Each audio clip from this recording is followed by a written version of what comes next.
अमन कुमार जी जम्मू से। राधे राधे। जय श्री राम। प्रभु जी राधे राधे। महाराज जी आपके चरणों में कोटि कोटि प्रणाम। महाराज जी, अगर संसार में कोई किसी से प्रेम नहीं करता, कोई किसी का नहीं है, इस भाव से मैं चलूं तो मैं ग्रस्त जीवन में हूं। माता पिता और धर्म पत्नी के प्रति मेरा क्या भाव होना चाहिए महाराज जी? भगवत इन दोनों भाव, भावों में कैसे समझ? भगवत भाव।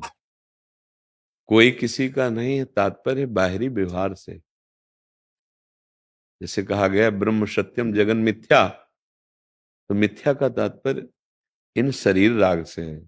देखो, तुम्हारे रोके नहीं रुकी बाल्यावस्था जवानी में बदल गई, जवानी बुढ़ापा में बदल जाएगी, या इन तीन अवस्थाओं में किसी में से मृत्यु आ जाएगी, शरीर छूटेगा। तो झूठा व्यवहार इसका है ना। हम जिससे प्यार करते हैं, कई बार हम यहाँ एकांतिक में भी कह चुके हैं, हम उसे नहीं जानते हैं। बिना जाने प्यार झूठा है कि नहीं है?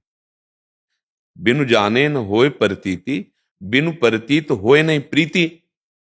आप कह रहे हो हम आपसे प्यार कर रहे हैं, किसको बोल रहे हो आप? बोले वो हमारा दोस्त है। हाँ, दोस्त कौन? बोले ये। तो ये किसको बोल रहे हो? देह को। कर लो दिखाना दोस्ती इस देह से। अगर दोस्त के अंदर का वास्तविक दोस्त गायब हो जाए तो उस दोस्त के शरीर को क्या करोगे? तुम नष्ट कर दोगे, तो झूठा हुआ ना प्रेम। अच्छा, जो अंदर था उसे को तो तुमने जाना ही नहीं, फिर क्या भाई?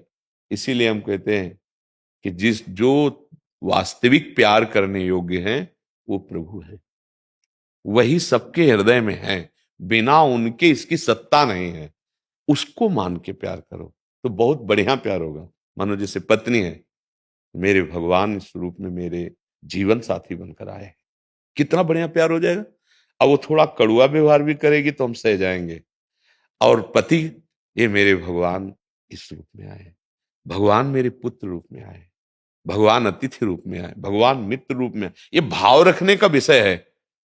अगर ये भाव रख लिए तो प्यार चरम सीमा में आ जाएगा, क्योंकि सत्य प्यार हो जाएगा। अभी हम शरीरों से प्यार करते हैं अपनी वासना और स्वार्थ के लिए, तो जहां हमारी वासना और स्वार्थ में ठेस पहुंची, फिर हम क्या व्यवहार करते हैं अपने प्यारों से? देख लीजिए ना। अरे अपने प्यारे को तुम सुख देने के लिए प्यार किए थे या सुख लेने के लिए? तो नाटक ही तो कर रहा था।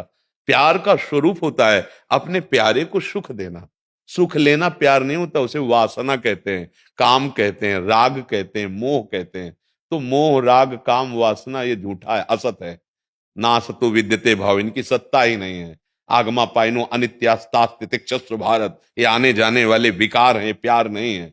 सच्चाई बोलो, किसे प्यार कहते हो तुम? किससे प्यार किया? जिस शरीर से प्यार किया तो वो बना रखो उसको, जब वो चला जाए जो अंदर है। बोले अंदर कौन? बोले हमें कोई पता नहीं। तो प्यार किससे किया?